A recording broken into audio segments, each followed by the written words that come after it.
Today is episode 3 of our brand new podcast, and today is a very special episode. Today, we're going to talk about our favorite TV show of all time, that is Entourage from HBO. I'm Jason, and I'm here with my boy Taylor. Taylor, say hi to everybody. Hey guys, how y'all doing? Happy weekend to everyone. Hope everyone's doing well. Excited to be back. Excited to be with my friend Jason, and as you mentioned, to talk about our all-time favorite show. Very passionate topic for us, and something that we bonded over as a lot in our friendship for sure. Yes, well said. And what's really cool about our passion for this show is when Taylor and I first became friends, we didn't know that the other person was obsessed with this show. We found this out much later on in our friendship.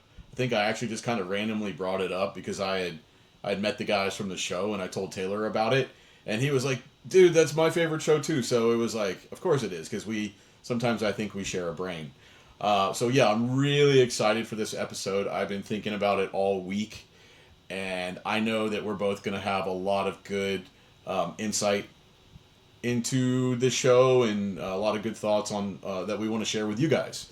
For those of you who are watching, thank you. Make sure you go back and check out our other videos, episode 1 and 2, that are currently on our channel. But yeah, today's all about Entourage, so we're going to dive right into our content. Now, just in case you're not familiar with the show, Entourage was a series on HBO. It started airing in 2004 and went for 8 seasons through 2011. And then it took about a 4 year hiatus, and then there was a movie in 2015. It's a show about Hollywood, and it's a group of guys. One of the guys is a celebrity, and the show is all about their adventures hanging out as an entourage in Hollywood. And for Taylor and I, man, I can't say enough about just how much we connect to the show. The show took place when we were in our young 20 or early 20s, just like the characters who were in their early 20s. So we both feel like we connected with the show on a lot of different levels. So in case you were living in a cave in the mid 2000s, it was a really popular show starring Adrienne Grenier. And then there was a whole cast of characters, which we're going to get to shortly. But I just want to make sure if you haven't seen it, you should check it out. But Taylor, let's jump into I would call it the elephant in the room regarding Entourage, right? Uh, for whatever reason, back about 5 6 years ago, maybe even longer than that, the Me Too movement was going on, and there was a lot of cultural cancellations happening with shows and music and movies that certain people in our country deemed inappropriate or offensive. Now, we know that Entourage has some rough language. There are definitely adult themes. There are a couple characters in the show that demean just about every group you can think of, and we're certainly not saying that that's okay. But what I want to say, and then I'll give you a chance to speak on it, is first of all, this was a TV show and it was make believe and fictional. So nobody was really like disparaging anybody in real life. And B, the show represented the culture of the time, the early to mid 2000s, when things were a bit different. Part of the broad humor of our culture was a lot more offensive than it is today. So to try to go back and look at the show through today's lens and judge it, I think is really unfair. Taylor, what are your thoughts on that? Yeah, that's actually a phenomenal point, Jason. Is the show politically incorrect? 100%. Is it offensive to, pretty much every ethnicity and every, cultural group out there? Yes. However, I think that you said it perfectly, and that is they're portrayed what LA and what Hollywood and what that industry was like in that time that it takes place. It would be completely inaccurate if they were to, I don't know, take standards or cultural, you know, cultural political correctness and put it into that show because that's not what happened back in that day. Uh, Batman, I think, is also a fantastic example of an amazing TV show that's well written, well acted, well directed, that purposely highlights the kind of misogynistic and very sexist time that uh, was advertising in New York and in LA. And it just goes to show that it's a timepiece. So I completely agree with you 100% on that. It's yeah, is it an adult themed show? Of course, but so is Game of Thrones. So pick your battles, I suppose there. But yeah, I agree with you 100% on that. Yeah, Taylor, it's interesting that you bring up the show Mad Men. Before we started this podcast today, I did a little homework. Got to thinking about some other really popular shows that are kind of considered the classics. And so I went and I searched for the top 100 shows of all times. And I came back with a couple different search results and I settled on Variety. So I went to variety.com and they had a list of the top 100 shows of all time, right? Of all time. And so you mentioned Mad Men. It was number 2 on the list, right? Wow. So Mad Men, central theme is misogyny and sexism and how men were basically the dominant sex versus women. Considered the number 2 show of all time. Then you go down to the next show, number 3, and you have Sopranos, right? Now, Mm. you won't get any argument from me. Sopranos was one of the best shows of all time. It deserves its spot on that list. I might actually put it at 2 or 1, to be honest with you. But Sopranos, I don't know that there was ever an episode where there was not at least one murder. There was sexual assault. The language was very rough. There was racism. There was bigotry. There was all of that in that show. I don't ever hear anyone crying about how offensive Sopranos was. If you go to number 6 on the list, you Mm-mm. have Sex in the City, which was basically the female equivalent of Entourage at the time.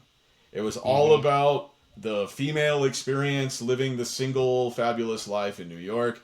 It was very kind of anti man, very kind of reverse sexist. So, and again, I don't ever recall any efforts to cancel Sex in the City. And then the last one I want to call out on that list is I went down to number 16. Between 6 and 16, it was a pretty mundane list, nothing really super controversial. Number 16, All in the Family. Now, younger viewers probably never watched All in the Family, but for the older viewers that know All in the Family, it might be like the most offensive show that was ever on primetime TV. The main character, Archie Bunker, was this old guy in New York who was racist, he was homophobic. If you weren't American, he thought that you were less than, and he was very open about it, and that was one of the central themes of the show. And so, why I list all these is it seems like for whatever reason, the whole cancel culture that came out of like the mid 2000 teens, a lot of it seemed to attach itself to Entourage, and maybe because Entourage is very focused on bro culture, it made it an easy target. But I think it's completely unfair. And like you said, Entourage is a timepiece. It reflects the time that it took place in very accurately. There's a lot of really funny things in that show that are well written. And if you choose to not walk through life getting upset about every little thing, you'll probably find the humor in it. So that's all I'll say about it. I think it's ridiculous that it became a target for cancellation. I do think it's gotten better. I think the last couple years, people are kind of coming back around to the show and recognizing it for what it was and is, and saying, it's actually pretty funny. And so I feel like there's a lot of hope there. And I'll just tell anybody who's watching, if you are offended that we're talking about Entourage or that we like Entourage, just do me a favor. There's a little tiny X up in the top right of your screen. All you gotta do is click on that X and you're good. All right, and that's all I'll say about that. We're gonna move on from it. But I wanted to bring that up because there is some controversy that's kind of attached to the show, unfortunately. So, Taylor, is there anything else you want to add there before we go into the rest of the podcast? No, I think you kind of I think you hit the nail on the head. I love that you went over to other shows and named examples of both, you know, controversial shows that could be either for men, for women, and also just for all other races. I will say this, and this is just kind of my final argument to what we're talking about, is I've never gotten super into South Park. I do find the show is hysterical, but one thing I absolutely love about South Park is that no one is safe. It does not matter your skin color. It does not matter your religious affiliation. It does not matter, you know, where you're from or what you've done be in the news lately. They go after everyone. Everyone's fair game. And the thing is, I kind of feel like we need people more than ever to just start relaxing about their humor. Don't get so offended. Don't get so upset. Be able to laugh at yourself and your own culture. And I think we'd all get along a little bit better if we all just kind of clenched a little bit. But yeah, uh, that's my final thoughts on that. But I'd love to delve more into Entourage to maybe talk about, I don't know, maybe some characters, maybe some episodes, something. I'll let you decide where you want to head off with that. But I'm excited to delve in and talk about it. Oh yeah, we have a whole list of things that we're going to cover today. So you mentioned characters, and what there's no better place to start than characters. You know, Entourage, I think one of its strengths was that it had really well written characters. There was a cast of main characters that were in just about every episode.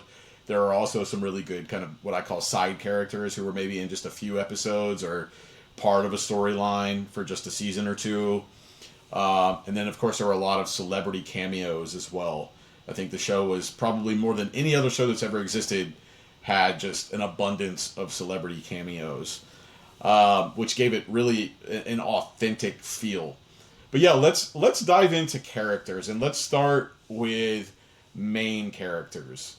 And before we start talking about individual characters, I got to give credit to Doug Ellen, the main writer of the show, the creator of Entourage. You know, he did such an amazing job writing these guys, and I mean, I don't think there was another writer that could have done this show as well as Doug Ellen. It was clear that he had a vision for who he wanted these people to be on screen, and he wrote to each of them individually. And I don't think anyone else could have done it. So props to Doug Ellen. I'm quite certain Doug Ellen is watching our podcast that has five subscribers. So Doug, great job. But I'm gonna allow you to go first, Taylor. So I want you to tell me, out of all the main characters, who is your favorite? And I'm sure we're gonna probably have the same one, or maybe not. But share your thoughts on which character you like the best and why. Yeah, absolutely. And before I give my quick list, I will also say that this show could not have been more perfectly casted. Every character or every actor and actress that was selected for their role knocks it out of the park, hands down. There's just no lack of talent and incredible just presentation of people's characters in this. I can't imagine anyone else doing it. Now that being said, I pretty much have a coin toss between my top two characters in the show. Now, if I had to put You can one over only the give other, one. You can only give one. all right, Yes, uh, only one. all right. It's Johnny Drama. It's Johnny Drama. I would love to say Ari, but I could not identify with Johnny Drama more than any other character in that show. I love his neurotic, hysterical, obsessive personality. The guy, he's just the underdog. He's always the underdog, which I also like about him. But he never gives up. He gets frustrated, he gets angry. Obviously, he's a complete basket case emotionally, but he's passionate about trying to make it, and he doesn't ever give up. I also think that he's could not be more hysterical. Johnny Drama, aside from Ari, definitely gave me the biggest belly laughs of watching that show. So that's my go-to number one choice right there. How about you? That's an excellent choice. it's really hard for me to pick between him and my favorite, and depending on the day, I would say maybe Drama is my favorite, and for all the reasons you just said. And I would just add, you mentioned already that each role was perfectly cast, and they were, but I think this one more than maybe any other role couldn't have been done by anybody but Kevin Dillon. I mean, the guy was born to play Johnny Drama. There's nobody else that could come close to playing that role like Kevin Dillon did. So Hmm. great pick.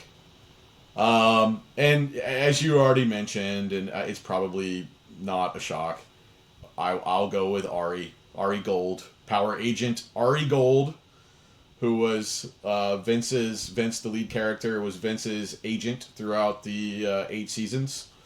Uh, Played by Jeremy Piven, a really well-known actor. I love Jeremy Piven. I think he's a really versatile actor, really witty guy. I've listened to Jeremy's podcast a lot, actually. It's called How You Live in J. Piven. He's got a really cool story. He grew up in a theater family, and so he comes from a long line of actors in his family, and really his whole life he's been acting. He grew up being good friends with John Cusack, and so he's got kind of an interesting story. But Jeremy Piven, just like Kevin Dillon, Jeremy Piven was born to play the role that he played in Entourage. I mean, it couldn't have been cast any better. And I just love the development of Ari Gold in the show. When the show begins, you think he's kind of this scumbag agent, not a very good guy. And, he's definitely loud and obnoxious and offensive. He is all those things. But as the show goes on, you also learn that Ari has a soft side. He has a wife who he loves dearly. Sometimes he struggles with showing her that he loves her, but he definitely loves her, and he's got kids that he would do anything for. And so he becomes this richer, more complex character as the series evolves. And I think what we learn about Ari more than anything else is that he will move heaven and earth for those that he cares about, whether that's Vince or his wife and his kids or Lloyd. Even though he treats Lloyd, his assistant, like garbage, at the end of the day, he's got Lloyd's back. And so I really like the complexity of his character and kind of the conflict between being this like really cutthroat agent and being this really loyal friend and family man. So I think Ari has so many quotable lines in the show that will just live forever in history. I can't say enough good things about the character of Ari Gold. I love it. I love Jeremy Piven, and for me, it's a no-brainer. Any thoughts on that, Taylor? It's everything you said is undisputable. It's rock solid. The guy was the guy that guy was also born to play Ari Gold without question. I can't imagine anybody else doing that role as well as he did. I want to actually talk about some of the things you mentioned, but on a quick side note, there is a phenomenal movie called Grosse Point Blank with John Cusack and Jeremy Piven. Which, if you haven't seen it, I strongly, strongly recommend watching that movie because it is incredible. Now, back to Jeremy Piven. I love what you talked about with, again, something that's just great about this show is character development. It's not just with Ari, it's not just with drama. It's not just with, well, E, Turtle, obviously Vince. There's so many people in that show who have so much change and just diversity in their lives over the 8 seasons in terms of ups and downs, growth, mishaps, victories, losses. They all run the gambit in just their own way. But again, even though Ari is so brash and so offensive and completely politically incorrect in so many ways, in which ironically comes back to pretty much losing his entire reputation and his family for a while, which almost gets him divorced to that extent. But again, I love how at the very end of the day, He will lay down himself on a train track for those that he cares about, including his friends and his family and Lloyd. And it's one of my favorite things about him is just you never know which side you're going to get. Yeah, I obviously I couldn't agree more. It's and we focused on Ari and drama. There's so many great characters to choose from. I also love Vince. I love E. I really love Turtle. Turtle might be my third favorite character. I mean, all out of all the main characters, they're all just great in their own way. So you really can't go wrong with any of the picks. So we've talked about the main characters. So now let's talk about the what I call the side characters. Right now, there are certainly many you can choose from. So Taylor, give me one character who isn't a part of the main group that you either thought was really good or maybe like kind of underappreciated, and who that would be and why. Oh boy, good question. Good question. I would like to think about that for a second. However, as soon as you said it, a name just shot right through my head like lightning, and I might have to go with Gary Busey.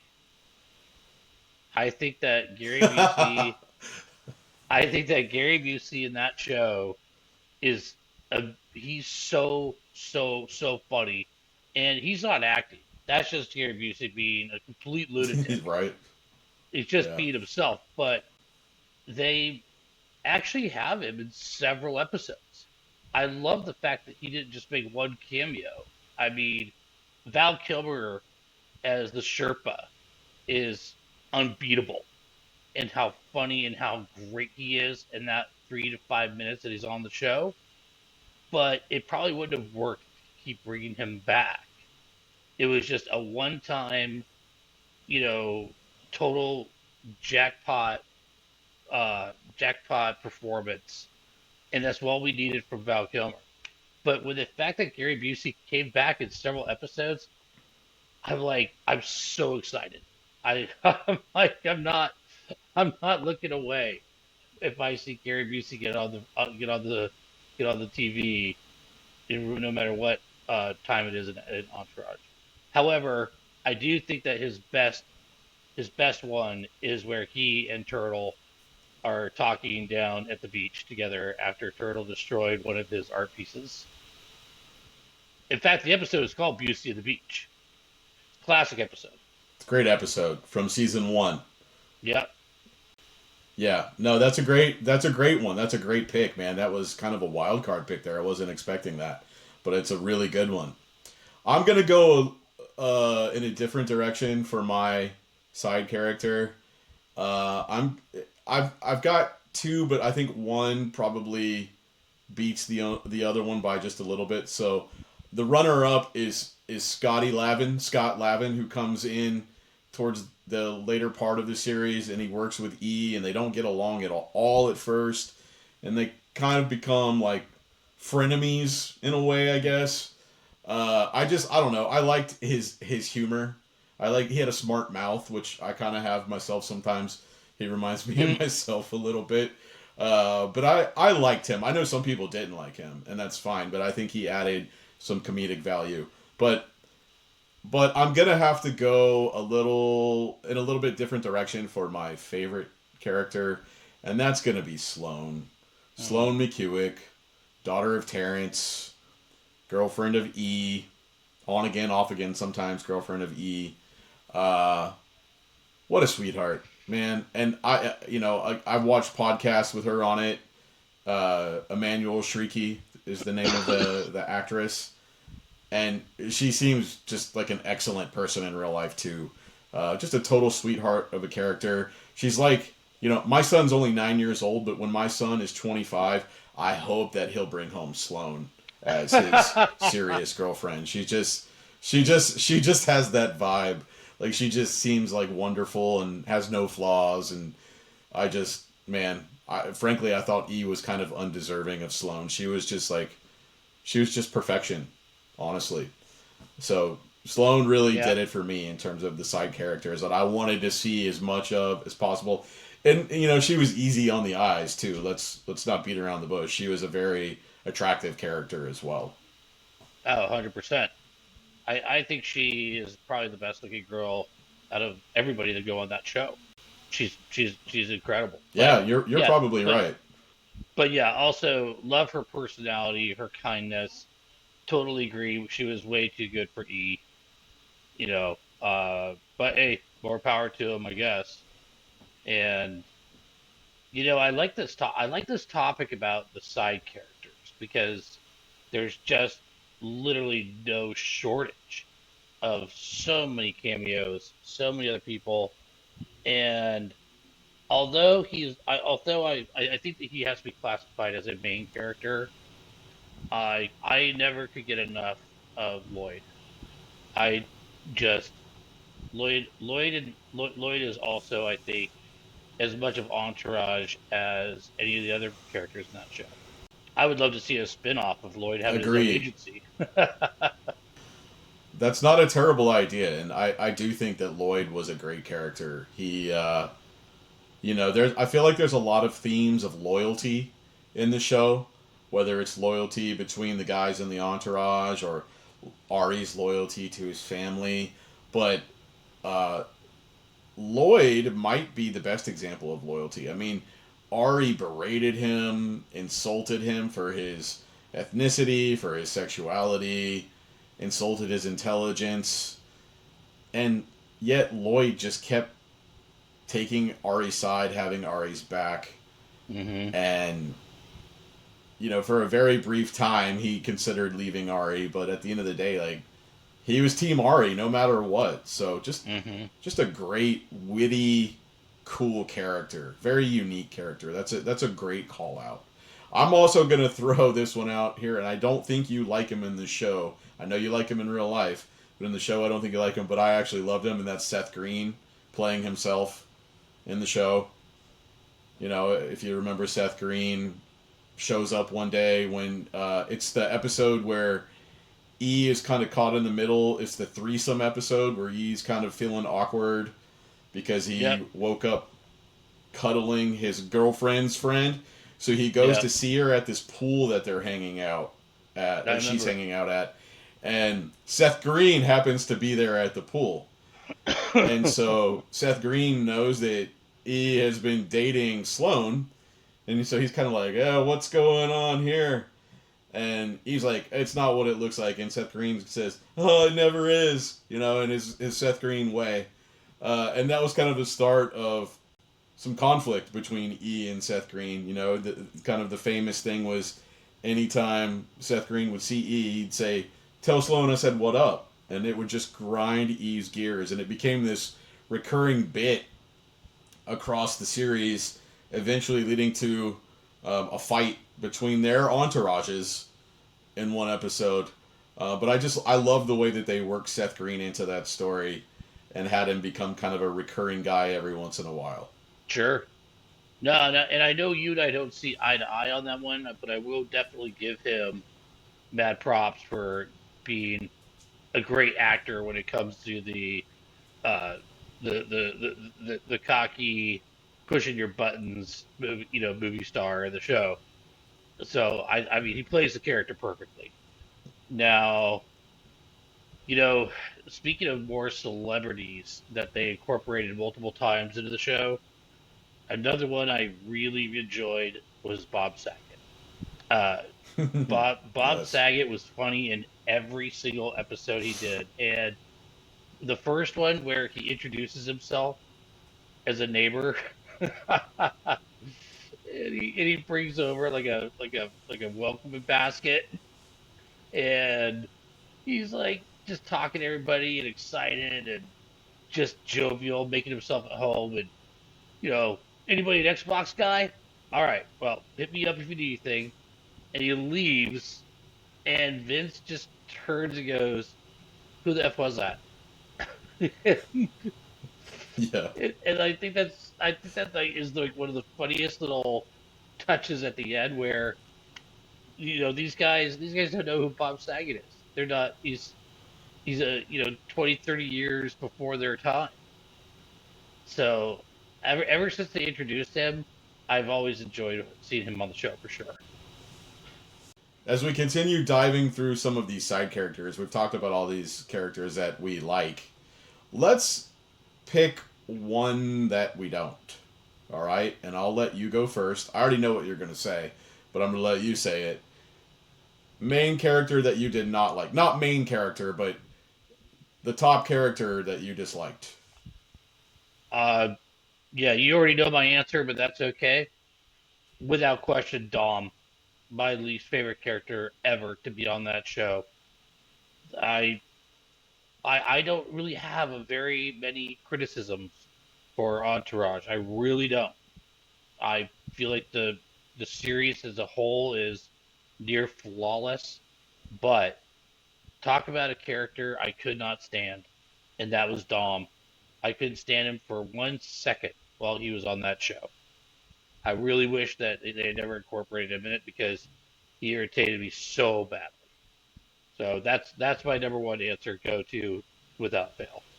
Yeah, that is mine. I'm going to give a different one because that's mine as well. And I would just say that it's not a slight to the actor who played Dom. He's a good actor. It's just the character. I don't know. If you ask Doug Ellen, the writer, he may say, "Yeah, I wish I had put Dom in the show." I don't know. I don't think Dom ever added anything of value to the show at any point, honestly. Uh, and I think the big thing about Dom for me is that the guys had so much chemistry, and that's what made the show so great is their friendship and their chemistry. But Dom was like an instant disruptor of that chemistry in any episode that he was in, and so anytime he was on the show, it just felt off. Like it wasn't a normal part of the series. So I just could never get on board with Dom, just like you. But that's your least favorite, so I'm not going to steal it from you. I'm going to go in a different direction, and I'm going to go with Ashley, E's love interest from season 6, where he and Sloane had broken up, and Ashley was his new neighbor, and she's just creepy, man. Like, she looks like one of the Olsen twins if they were all cracked out. And she's just like oddly kind of always around. She just kind of shows up. And as they get into a relationship, she gets very possessive and wants to look through E's phone and his email. She has a lot of trust issues. But beyond that, there was just something about her personality that just felt creepy. Hmm. And it was weird because like the whole time she was in the show, you knew E didn't really like her. You could just tell E did not like her. No, But he kept giving her a chance, and the whole time we're like, "Hey, stupid, get back with Sloane. What are you doing? You're dating Gollum from Lord of the Rings right dude, now. Like, get back with Sloane." dude, I'm sorry, that's really mean. That dude, I was literally about to say I was literally about to say Gollum or Spiegel. She, the way that her eyes yeah, are 18 times too big for her head, she looks just like Gollum. yeah. That's so And you know what's terrible, but funny is yeah. I've seen a picture of the actress who plays her recently. She doesn't look like that at all. She's a beautiful woman. I don't know if they like did something to her for that show. I'm not sure, and I don't. Her looks aren't really why I disliked her, but it's just an annoying character that just made me like Sloane even more. Really. So yeah, I had a real problem with her. She's just a dud of a character. All right, so we've talked about characters. We could talk more about characters, but we'll move on for the sake of time. So let's transition now. We're going to talk about episodes. Now, there's a lot of episodes to choose from. There were 8 seasons plus a movie. So let's go ahead and disqualify the movie. Okay? No, we won't include the movie. Frankly, I didn't think the movie was that great. It felt like just a 2 hour episode that was no different. It wasn't bad, but there was just nothing like memorable about the movie. So we won't talk about the movie in this topic. So favorite episodes. So Taylor, you start off. You give me one, and then I'll give one. We'll go back and forth, and we'll do three each. So first favorite episode. What? Just a quick synopsis of what happens and why you like it. Absolutely. So I don't know if I could actually pick a favorite. So I will talk. So I like the idea of us doing our top three, or the top three that come to mind right now. And by the way, I'm sure that once we're done with this podcast, I'm going to be like, wait a second, there's 12 other episodes I forgot to mention. Yeah, I'll Um, do that. I'll do that too. I would say, I would say maybe one of my favorite episodes just comes to mind right away is A Day in the Valley. And A Day in the Valley is when Aquaman is making its premiere day in the theaters, and there are uh, around the country blackouts because of a gigantic heat wave that's crushing the entire United States. And as a result, they're having power outages. And so for his big opening day, they're expecting it to be a massive failure because nobody can actually go watch the movie because all the theaters are shut down. And it's again the episode. For those of you who have seen it, I'm sure you recognize that it's based upon a lot of the end scene when they go to a high school party is based around the movie Almost Famous, which is a great movie, by the way, as well. And it's basically Vince finds out that what he thought was going to be a complete flop, he ends up having the number one highest grossing movie of all time. And it's just the acting is hysterical. The writing's great, and I just enjoy that episode from start to finish without question. Yeah, that's a good one, and that's for me. That's kind of and that's on my list too. So I'll have to mark that one off because I'm not gonna repeat any that you mentioned. But to me, that's like when Vance officially becomes a superstar Hmm. is in that episode. Yep. So yeah, that's a pivotal episode. For my first one, I'm gonna just go to the first episode, season one, episode one, Hmm. just because it's episode one and it's special. And I probably watched that episode more than any other episode. I'll always remember the opening scene where Turtle is walking in the parking lot at the Fred Segal store, and he's got a poster from the Hummer that is from the movie Head On, and he's bringing it in to the restaurant that the guys are eating at there, and they're talking about how Vince needs to break up with Kristen.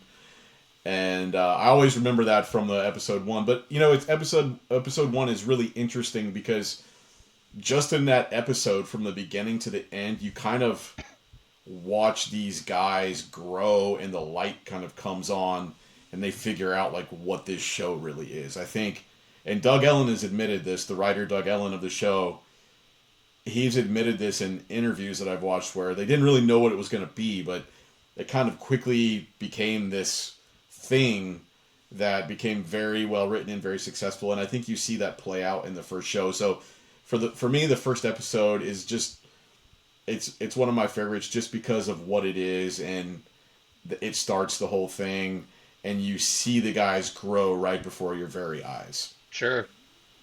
Yeah, first episode's great.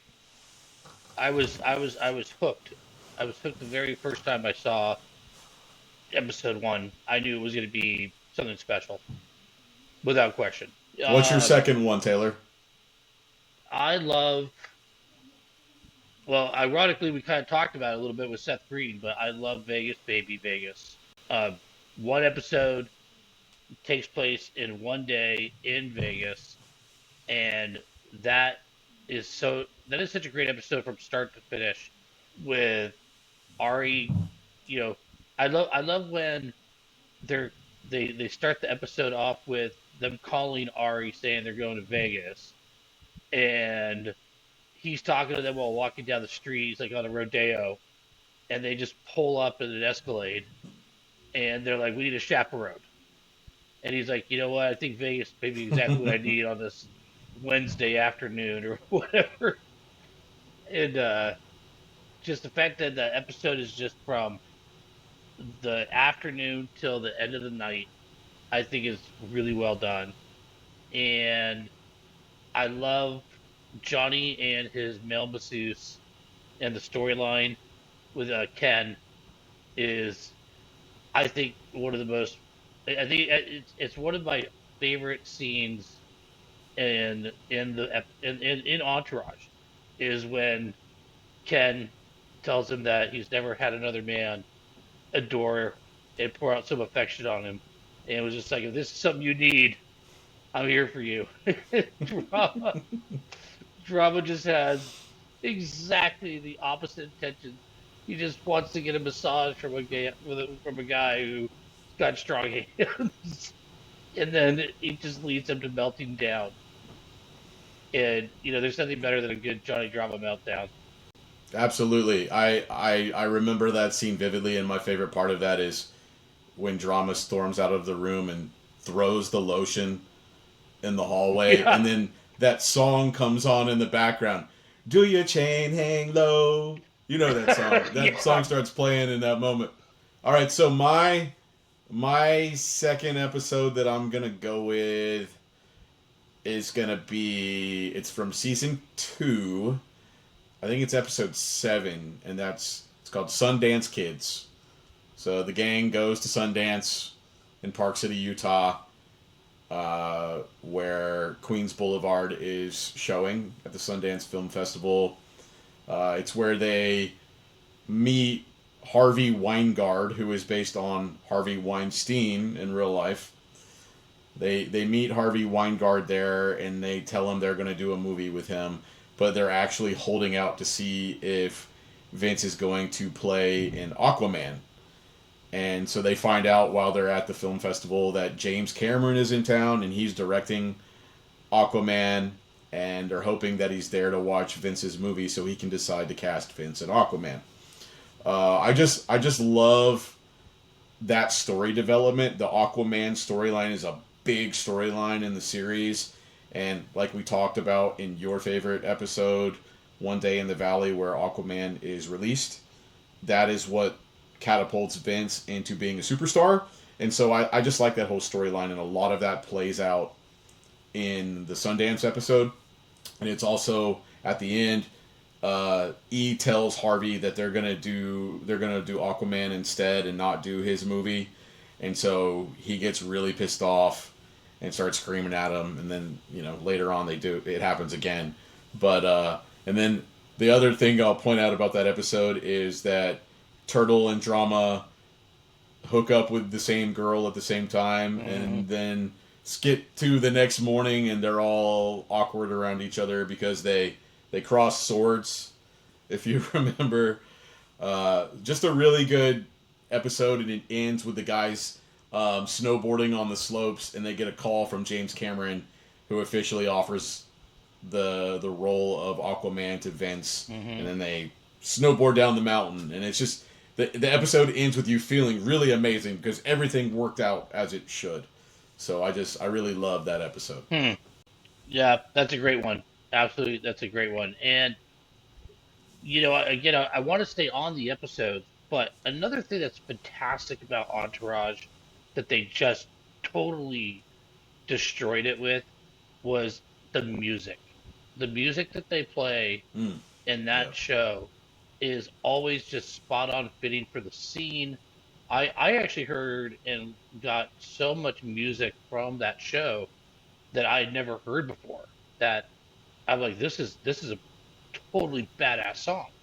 And I'd look it up and be like, oh, Entourage, season 5, ending credits or whatever. Like they always had great music at the end of the credits. And when you talk about them snowboarding off, down the mountain, I like that song choice that they had for that one too. Like, That's a good call out. And I'll just real quick, and then I'll let you get to your third. talking about the music, I actually found a playlist on YouTube that has the entire song list of all 8 seasons of Entourage on it, Wow. and they're in order of their debut on the show. So Nice. if you ever have a chance, look that up. I don't have a link to it handy at the moment. I'll try to find it. Maybe I can put it in the description on this video on YouTube. But it does exist, just so you know. Sorry, that's just a little side note. So Taylor, go back. So what's your third episode? No, by the way, I'm excited you told me that. That's awesome. The Playboy Mansion episode is pretty sensational. The with Ralph Macchio and drama, and it's every man for himself when it comes to the mansion. And the when when Turtle uh, runs into the girl with the body paint and completely destroys his cashmere pajamas that he can't return, um, which is funny. Pauly Shore gets called out for letting the monkeys out because they're trying to find out who got why they got banned and all that stuff. But aside from that one, and this is gonna maybe sound really really random, but there's two episodes, and I know I can only pick one, but I do love the celebrity golf game when Mark Wahlberg and Tom Brady get paired up with Johnny and with Vince, and Sloane's godfather tries to recruit E to come and be a part of his agency, and uh, the Ari's playing with, oh god, I can't think of his name, like Jerry Tannenbaum or Jeffrey. It's Jeffrey Tambor. Thank you, thank you, thank you, thank you.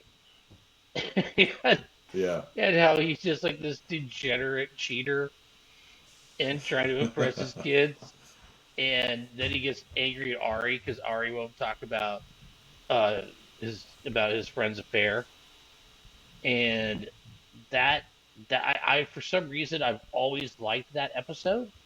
I just found that it was funny, engaging. I like how Tom Brady converts Turtle into being a this total like this he converts him from being a hater to like coming over to dinner with his girlfriend. Um, and another episode that I think is great is I Want to Be Sedated when E gets stuck with Bob Mm. Ryan at his house for the majority of Yes. the day. And Bob Ryan is a great character. And just the what if I told you? And would that be something you might be interested in? And the fact that E gets pawned off on Bob Ryan for the entire day, and then after what he thinks is just absolute disaster, waste of time, they end up finding Vince's next role. And I love the fact that they named it was for Joey Ramone, even though they never showed anything in Entourage that followed up on that. I would still to this day like to believe that they made that movie together because Vince would have been a fantastic Joey Ramone. I agree. I was actually disappointed that that never happened. If you remember, it ended up not happening at the end of that episode because Bob Ryan got pissed at Ari because Oh, Ari told him the wrong studio to go to, and so it ended up being blown up because he was like, "I'm sorry, I can't work with Ari because he's treated me this way," basically. that's So it right. ended up not happening, but it should have. It totally should have. That would have been a great movie to have Vince do in the series. Definitely. So for me, for my third, I'm gonna have to break the rules and kind of do what you did and mention two. Uh, the first one we'll call honorable mention, and you mentioned Pauly Shore already. So Pauly Shore is in this episode. It's season 3, episode 16. It's called Gotcha. So it's when Johnny Drama is on Pauly Shore's prank reality show called Gotcha, and they make him think he's being pranked. Well, they go out to eat, and Johnny and Chuck Liddell end up arguing over a parking spot, and Johnny thinks this is the moment that he's being pranked. So he plays along and talks a lot of smack to Chuck Liddell, an MMA fighter. And then Chuck Liddell threatens him and drives off. So Drama's like, wait a second, I thought I was being pranked. And then he goes and gets into a little argument with some Girl Scouts because he doesn't want to buy cookies. And Pauly Shore comes out and they tell him that was actually the gotcha moment. So he starts panicking because now he's talked all this trash to Chuck Liddell. Yeah. And fast forward, he goes to an event that Chuck Liddell is hosting for charity. Chuck Liddell sees him, makes him get in the ring, and he's about to pummel him. And Johnny's like full of regret. And that's the actual gotcha moment when Pauly Shore comes back out.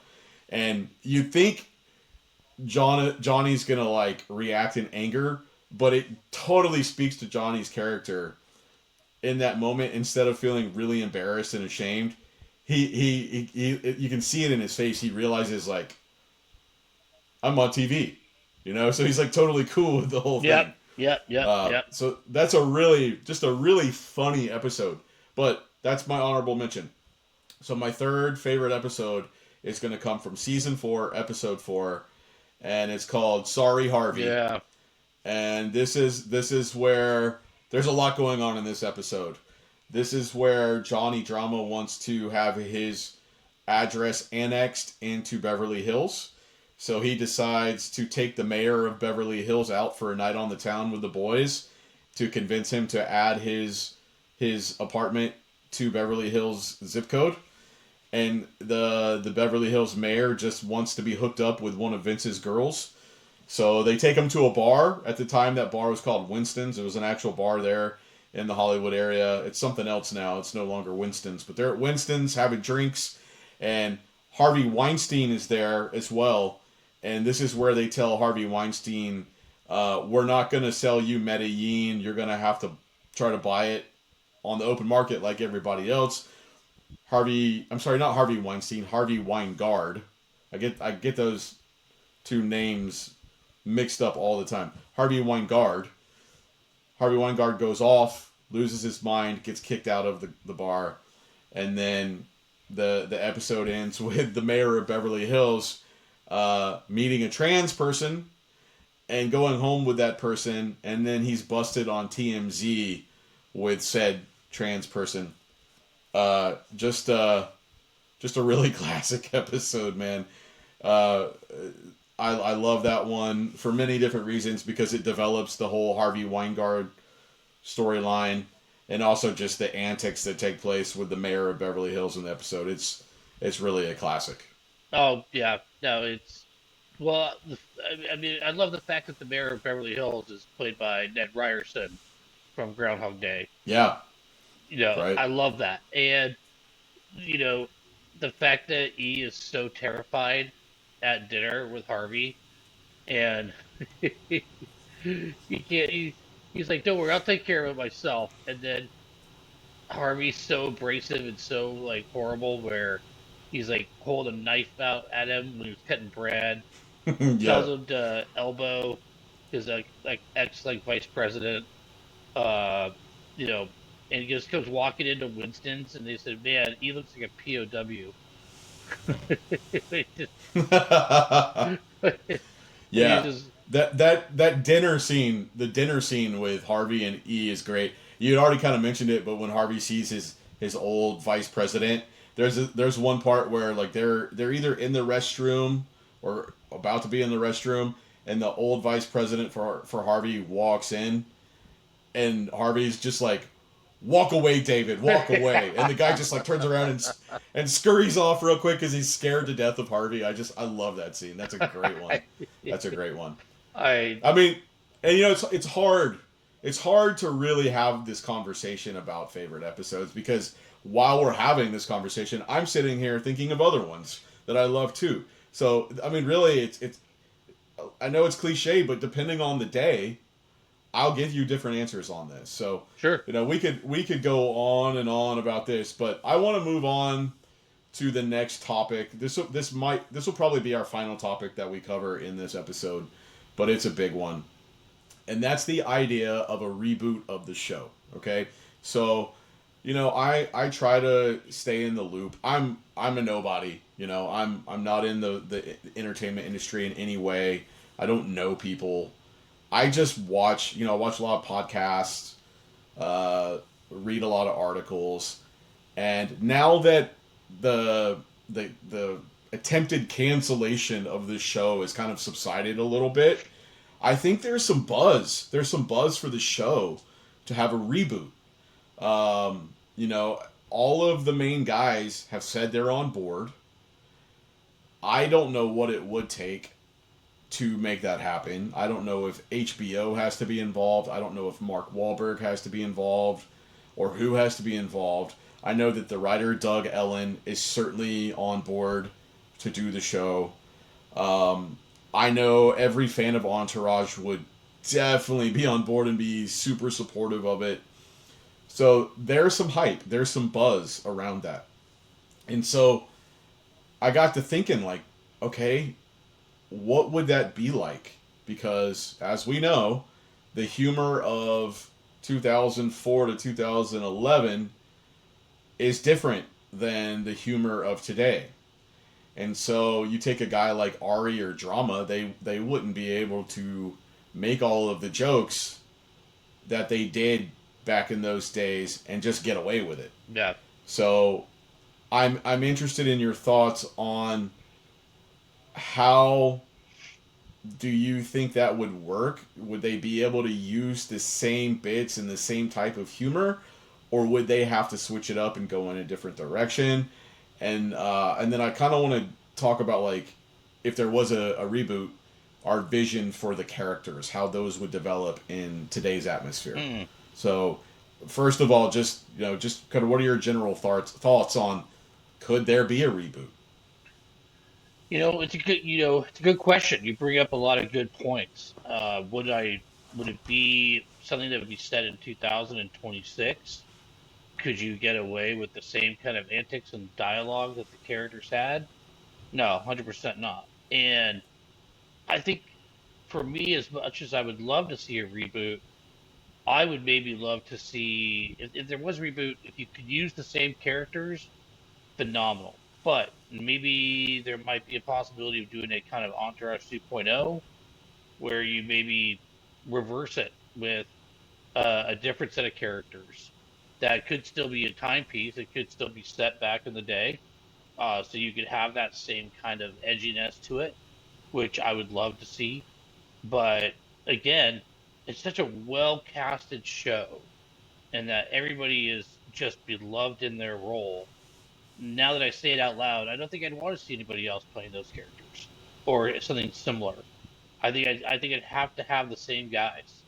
Uh, Now, in terms of timeline and what becomes of them, that's an interesting work thing to think about. I think maybe maybe reverse everything. Maybe Turtle becomes some massive CEO. You know, maybe Yeah. maybe Turtle becomes some massive CEO and E has like some massive fallout in his career and he's actually on the bottom, or maybe Vince. I don't know. I don't know. It's an interesting thought. What do you think?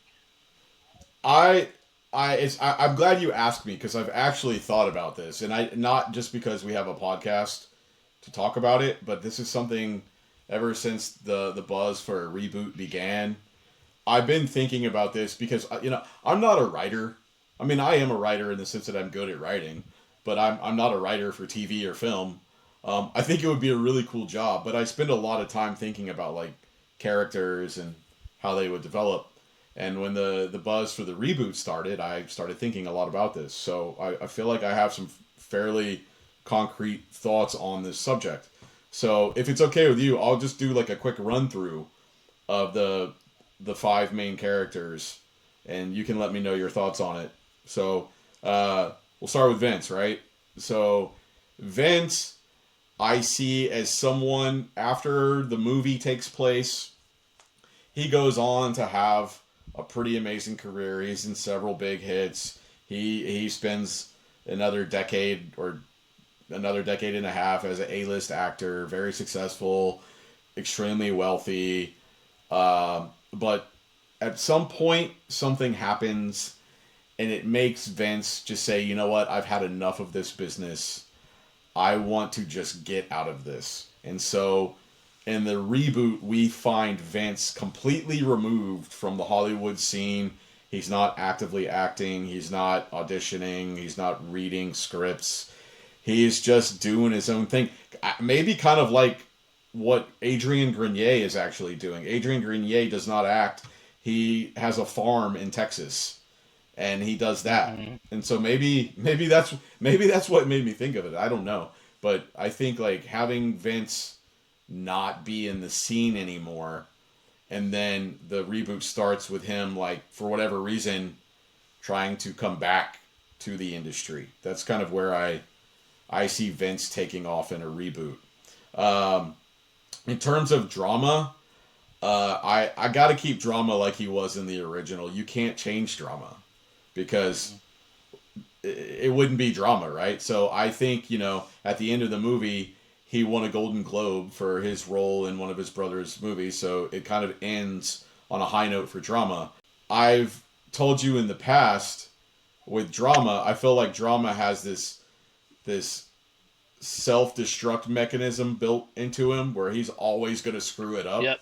And so post movie, I think drama did something to get canceled and just be back at the bottom like he was when we first found him. He was a has been, and he's a has been again, and he's doing the same thing. Maybe he's trying to become an influencer now. Maybe that's his way back into the industry. He's just trying to gain followers.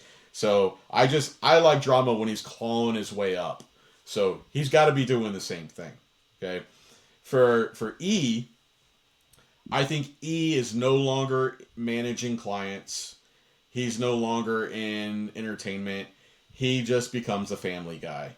He and Sloane are together. They've got a few kids.